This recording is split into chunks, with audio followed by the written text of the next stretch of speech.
This Week in Richmond is made possible in part by Dignity Memorial, caring for our communities with a network of funeral homes and cemeteries in Virginia and throughout North America. More information about Dignity Memorial's providers is online at dignitymemorial.com. The Virginia Chamber of Commerce, the voice of the Virginia business community, working in legislative, regulatory, and political arenas to promote the free enterprise system. Information at vachamber.com. Virginia hospitals and health systems provide jobs. They support our economy and promote public health. Local hospitals are always open to help people with unexpected health needs. Having a stable healthcare network is vital. Virginia hospitals are our lifeline. It's amazing what my students with special needs can accomplish. Their pride is priceless. That's why I teach. Brought to you by the Virginia Education Association, because a good education is good for everybody. Additional support is provided by these sponsors.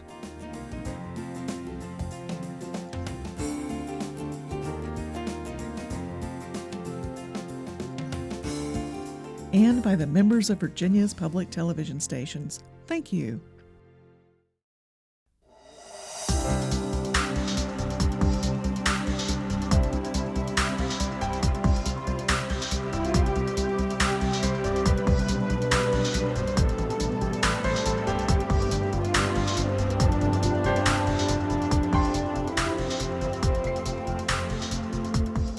Welcome to This Week in Richmond, and a very special welcome back to the Adjutant General of Virginia, the 28th Adjutant General, Timothy Williams. We appreciate your being on very much. And we're going to talk about what an Adjutant General is and about the National Guard. But first, we want to talk about our other guest, Colonel Flora. And in fact, I think I'd like to get you to introduce him to our audience. Absolutely. We have with us today one of our great officers, Colonel Lopte Flora, who came from the 91st Troop Command, and before that was part of our 116th Infantry Brigade Combat Team and the 29th Division. So he's got great experience, and I think the best thing of all is Lopte is about to be promoted to Brigadier General on June 6th, in just a few short weeks. And we'll talk a little bit, I guess, more in the show about that in terms of that day and that significance that's along with that. And some of our viewers will be seeing this show June 3rd before the time, some on the 5th, some on the 6th and 7th. So it's great to know that will be coming right at that time. So today, as we're having a conversation, it's Colonel yes, Flora. We'd very much like to have you tell our viewers about your experience, how you came from Vietnam to Virginia, to VMI, that whole pilgrimage or journey that you've had.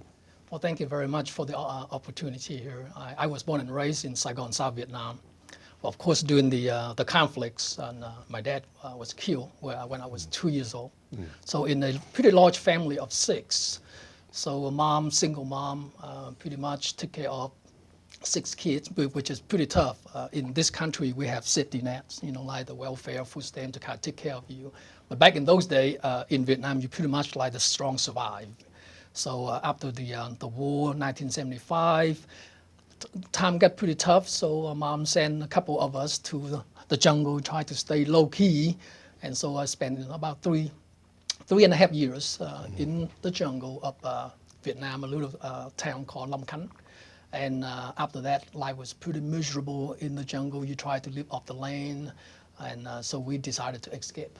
So in 1979, we were able to get enough people and my sister, get enough money to get us a couple of seats, if you will. So we were managed to get on a boat and spend 5 days on the South China Sea, and finally landed in Indonesia. And spent 1 year in 3 separate refugee camps in Indonesia. And finally, thank goodness, the USA came over and sponsored us and took us and brought us back here to the United States. So that's how I came to Roanoke, Virginia, back in 1980. Came to Roanoke, sponsored by a church, actually 2 churches. One is the Raleigh Court United Methodist, the other one's the Green Memorial United Methodist. And then my mom and dad actually belonged to one of the churches. So they said, you know, this youngster in the summertime probably needs some money, so we're going to ask to see if they're willing to come out, help cut grass and things like that. So I did. I came out, helped cut grass, and the relationship developed, and so they kind of adopted me. You know, so I came and lived with the Flora, John Lewis Flora Jr. and Audrey Flora, and that's where I went to high school at Cave Spring High School, and then my dad was a class of 37 at VMI. So one day he said, well, son, have you thought about going to college? I say, yes, sir. He said, well, I don't know any other college, but I can show you where I went. So he took me to Lexington and showed me around. I fell in love with the discipline and the order and all that good stuff. So I said, okay, yes, sir. Apply.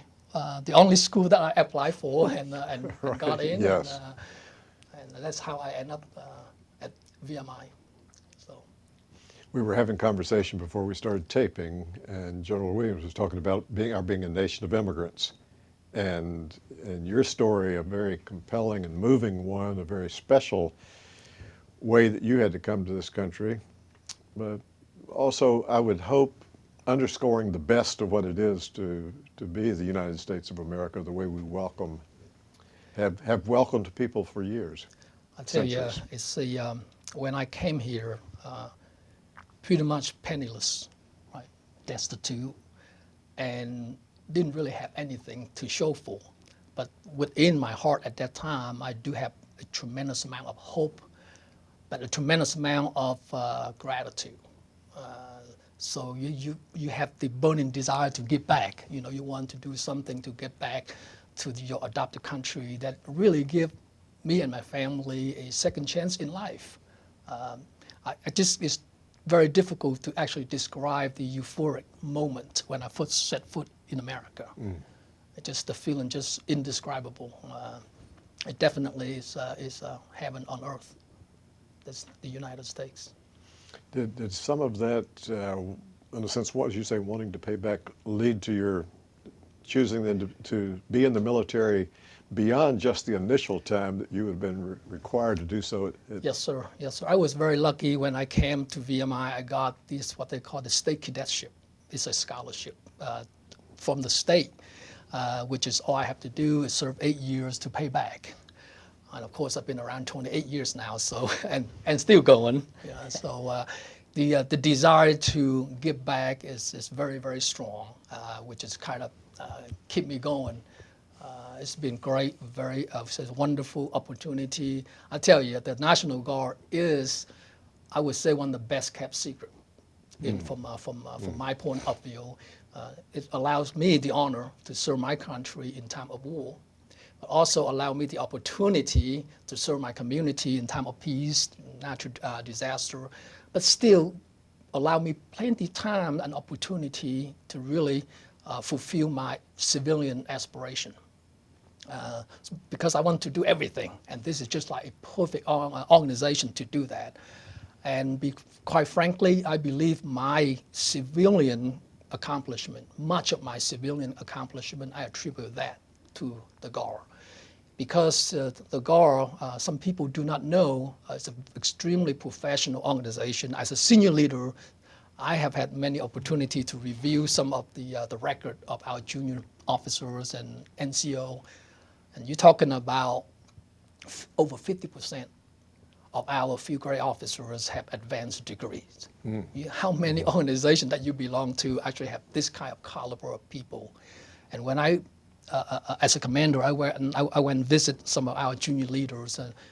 It's not very often that you can say you're able to find a lieutenant or a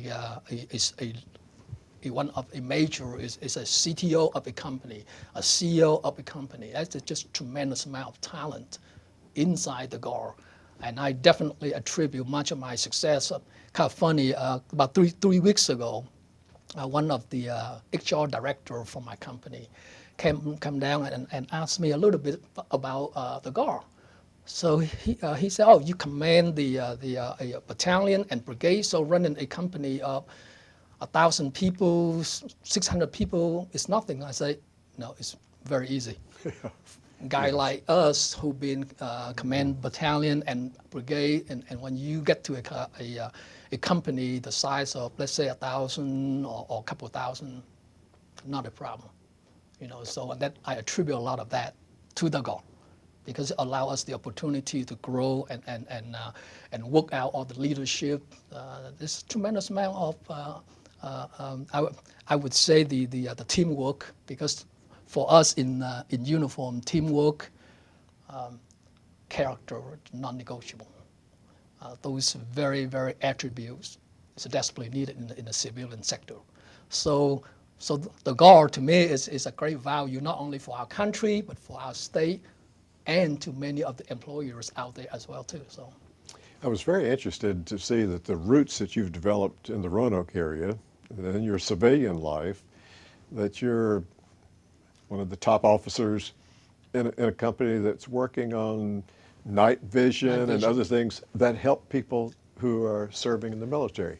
That's correct. I was very lucky when I finished VMI, I got a degree in pre-med with the intention to go to medical school. I did a lousy job on my MCAT test. So my mom said, why don't you just take a year off and maybe improve your MCAT score? I said, sure. And at the same time, they have they had an opening available for someone who have a very strong chemistry background, analytical chemistry background. I said, oh, pre-med. I took all the biology and chemistry and physics practically in college. So I applied for it, and it was graveyard shift. Now, how many people finish college yes. willing to take a graveyard the shift, yes. right?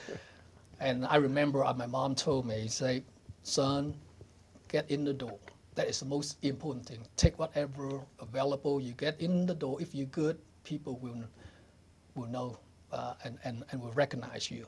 So I took that job. I remember that the folks that hired me, they say, well, Lapte, you're overqualified for this job. We're only looking for a technician for third shift, but you already have your bachelor degree and you're a VMI grad and third shift. I say, not a problem. I'm willing to take whatever that you have. And only spent about 7 months on third shift, and they just moved me up, and I went all the way up to as one of the vice president of the company. So it's just it's a great journey. Yeah, great success story there too. Well, thank you very much, sir. Appreciate it. Very, very much so. And really interested in getting General Williams back in on the conversation too, because the part that brings you together right now is definitely the Guard, the National Guard. Our viewers are aware that just very recently in the month of May, earlier this month, as we were having the conversation, that another unit was deployed. Right. And you each have had experiences in other countries too. And I will say, General Williams, I was amazed to know that you're a part of 4 generations of the Guard, a grandfather, a father, and a son who's currently serving, That's as well correct. as your brother that you mentioned earlier when we were talking about, who was... Absolutely. And it certainly illustrates the small army that we're actually a part of, in that my brother served with Lapte years ago in Roanoke. So there's a lot of connections there. But you're right, four generations, and it's certainly a great honor for me to be a part of that. But you're right, we've got a lot of mobilizations. This year alone, we have about 1,450 soldiers and airmen that are currently mobilized, and we expect a couple of hundred more to be mobilized for the remainder of this calendar year. That's a pretty big number when you start looking at how many have been mobilized to serve in the conflict since 2001, and we're right at 15,000 soldiers and airmen. So that's a significant portion of the Commonwealth that has mobilized. And then the historical perspective, which is fascinating, in that this year marks the 100th anniversary of the Virginia's participation in the punitive expedition, the raids by Pancho Villa in South Texas, Arizona, and New Mexico. Frankly, that was the lead up to World War I, and where, again, the National Guard really stepped onto the world stage, and in this case, particularly Virginia. And the units that we've both been associated with really were part and parcel of that global scale conflict in World War I, and then certainly the upcoming 75th anniversary of World War II. And I have to mention at this point, as I mentioned earlier, Lapte being promoted to Brigadier General on June 6th. It will be there at Bedford, and a very special day since his adopted dad was in the 116th Infantry on D-Day as well. Wow. That's correct. I remember when I came back when I joined the Guard. Actually, when I joined the Guard, his brother swore me in. That was like 20 plus years ago, right? And I came home one day and I told my mom, I said, well, Mom, Dad, I just signed up to join the 29th Infantry Division, 116th Infantry Regiment. And my mom just looking at my dad and just kind of grinned and said, well, you want to tell your son a little bit about the 29? Well, he was with the 29 and landed in Normandy as the battalion S3. And I spent over 20 years actually with the same battalion, and also commanded the Alpha Company in Bedford, and eventually commanded that battalion, and ended in 2008. So. Quite a story about Bedford too, and the D-Day memorials there, and the Bedford Boys, as they're called. Right.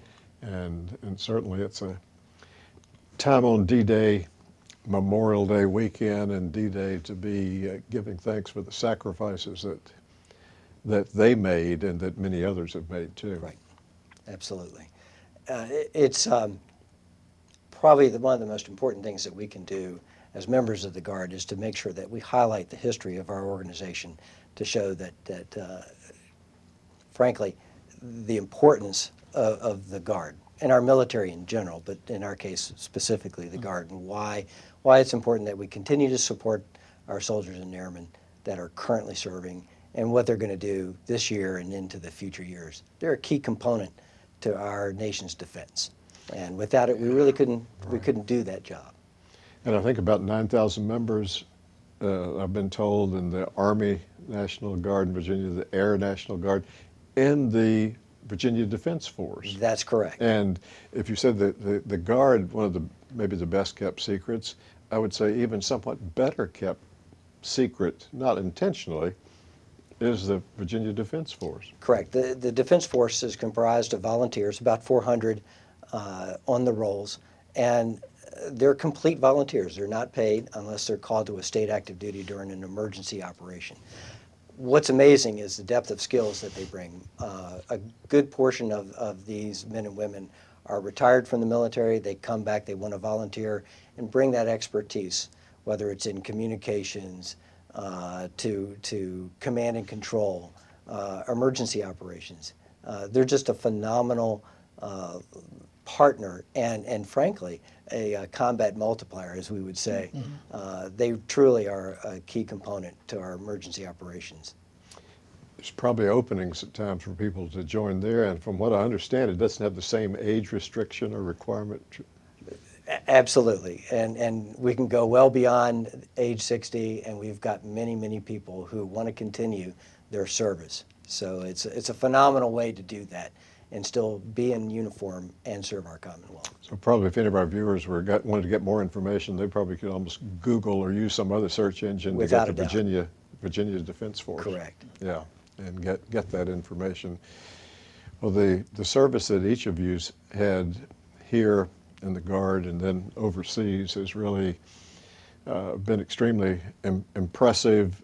If I took the time at the beginning of the show or at any point in the show to read all of the places where you've been deployed, all of your experiences, all of the recognition you've gotten, then there would have been no time for any conversation at all. And very much appreciate, General Williams, your being on. And you were telling me that adjutant generals go way back 1700s. You know, really, it's rooted in our Constitution, and that's where the National Guard is enshrined. And adjutants general were formed in approximately 1792, and here in the Commonwealth, the 28th since that time period. So we've got some folks that through history served many years as the adjutant general, or TAG as we call them. Yes. And coming in as a brigadier general, working on strategic initiatives, I believe. So what's that going to involve? So our goal is to set the conditions for the Virginia National Guard to grow in the future. We believe and feel very strongly that Virginia has more to offer, and we would like to see the Army, National Guard, and the Air National Guard here in Virginia grow more force structure, more soldiers and airmen, and that's our goal. Lapte is going to be one of the key people in helping to build that initiative so that we can grow into the future. So it's not capped at 9,000? No, it's not. And many years ago, when I came into the Guard, and when you came into the Guard, we had about 11,000 soldiers and airmen. We would like to push that back up to about that number. So you'll be over at Bedford on the 6th? We will. Yes, sir. Part of the time there, taking on a new assignment with the Guard. Yes, sir.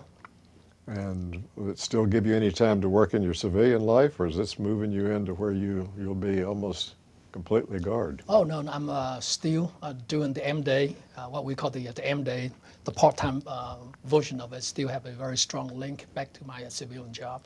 Of course, I will do, perhaps spend a little bit more time in the Guard as a general officer, have more other additional duty. But I work for a very, very good company that really supportive of my career. I've been with the same company since I left Virginia Military Institute. So I've been with the company for nearly 28 years. And so they have been through 3 years, actually 3 deployments with me, and very supportive of my career and my family.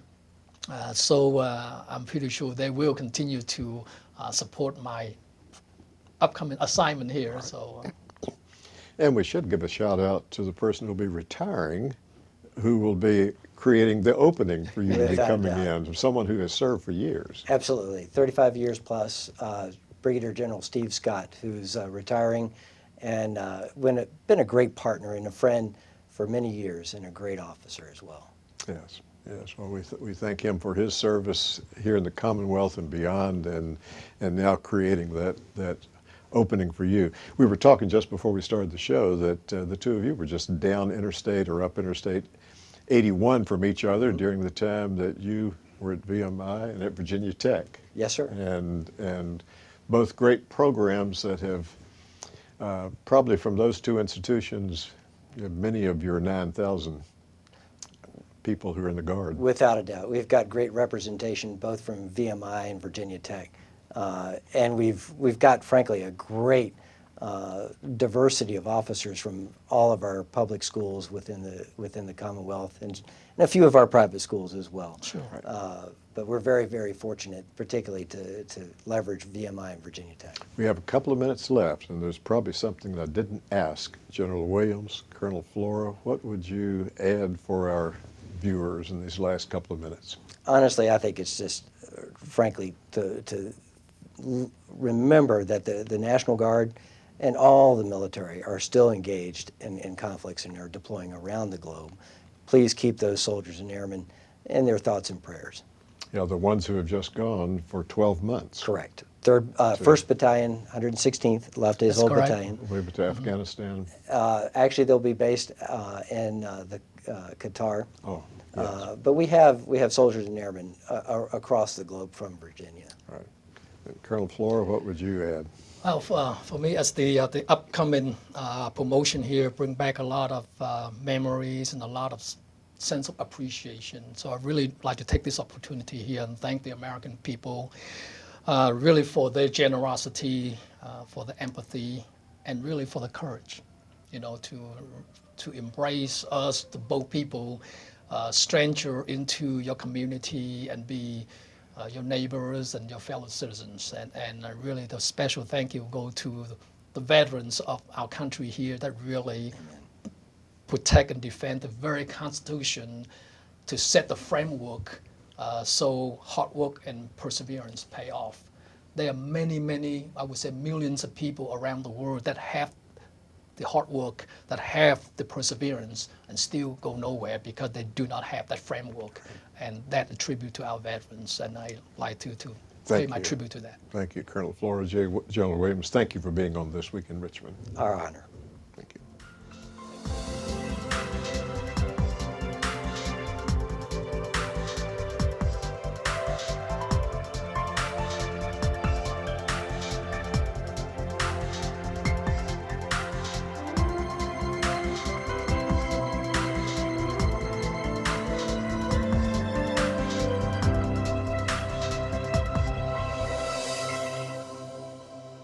This Week in Richmond is made possible in part by Dignity Memorial, caring for our communities with a network of funeral homes and cemeteries in Virginia and throughout North America.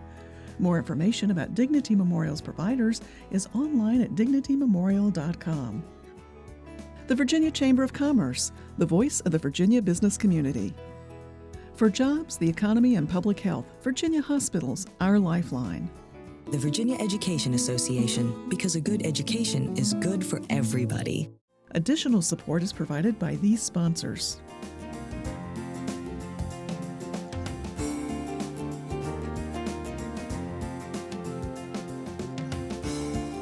And by the members of Virginia's public television stations. Thank you.